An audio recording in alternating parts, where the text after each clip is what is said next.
Hello, my name is Fiona Mwashita. I come from Zimbabwe.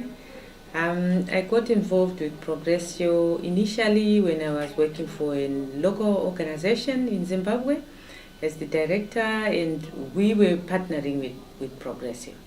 Then later on I joined Progressio as the sub-regional manager. In Zimbabwe we work in 3 different focus areas.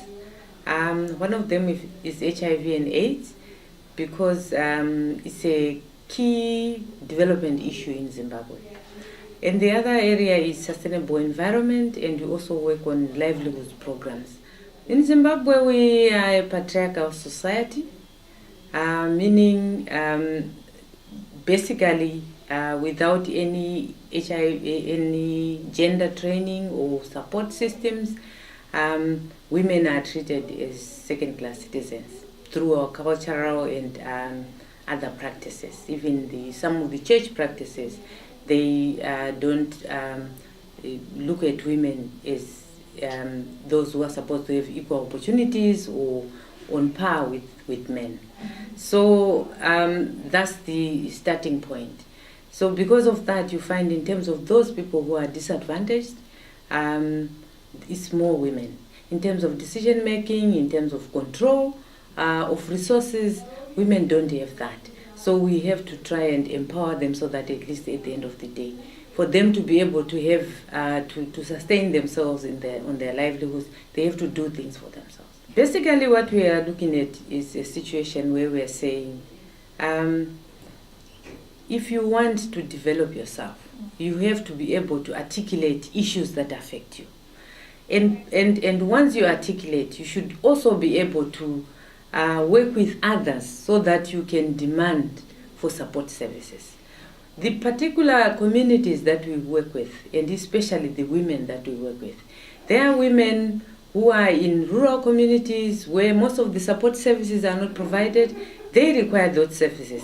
But if you then have to wait for somebody to do it for you, to bring the services to you without you demanding, then at the end of the day, you might just as well remain in the state that possibly the developing agency would have found you in. So what we and the development partners are doing is to try and ensure that the communities, and especially the women, they know their rights. They know what is and what shouldn't be. And by doing so, once you have the knowledge, you are able to then say to yourselves to make informed decisions and be able to go to different offices, or together you can then demand for your services.